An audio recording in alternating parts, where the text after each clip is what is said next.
Le secrétaire exécutif de la Convention, Ibrahim Thiaw, a affirmé le lundi 9 mai 2022 à Abidjan, dans le cadre de la COP15, que la restauration des terres dégradées est réalisable à moindre coût.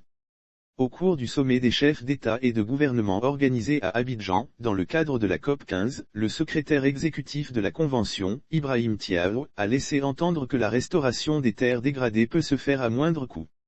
Selon lui, investir dans la réparation des terres dégradées est économiquement rentable, techniquement faisable, socialement souhaitable et écologiquement profitable. La dégradation des terres n'est pas une fatalité, la réparation est possible, a estimé Ibrahim Thiaw. Chaque unité monétaire investie dans la restauration des terres peut générer jusqu'à 30 fois sa valeur à en croire le secrétaire exécutif de la Convention. Chaque unité monétaire investie dans la restauration des terres peut générer jusqu'à 30 fois sa valeur. Au niveau mondial, jusqu'à 50 points de PIB pourraient ainsi être gagnés d'ici 2050, a dit Ibrahim Thiaw. Il a invité l'ensemble des chefs d'État et de gouvernement à la mobilisation collective en prenant le virage maintenant. Et de manière décisive. La sécheresse érode l'économie et désagrège les sociétés. Elle n'est pas seulement un déficit pluviométrique. Elle porte un visage humain affectant les plus vulnérables, y compris les éleveurs, les petits producteurs, les femmes et les enfants. Les études les plus récentes ont révélé qu'un habitant sur 2 dans le monde est affecté par la perte de la productivité des terres. Jusqu'à 40% de la superficie du globe connaît une forme de dégradation des milieux terrestres.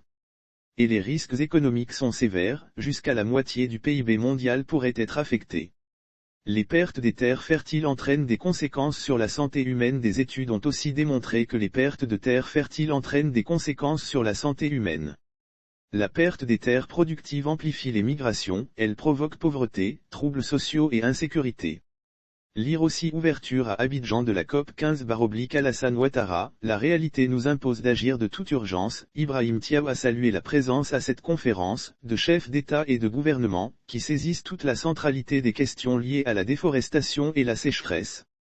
La gestion des terres concerne autant l'agriculture que l'économie, la sécurité, l'environnement, la diplomatie et l'administration territoriale, autant la forêt que la recherche scientifique, autant la société civile que les communes rurales. Source, SICG sauf autorisation de la rédaction ou partenariat préétabli, la reprise des articles de l'infodrome.com, même partielle, est strictement interdite. Tout contrevenant s'expose à des poursuites.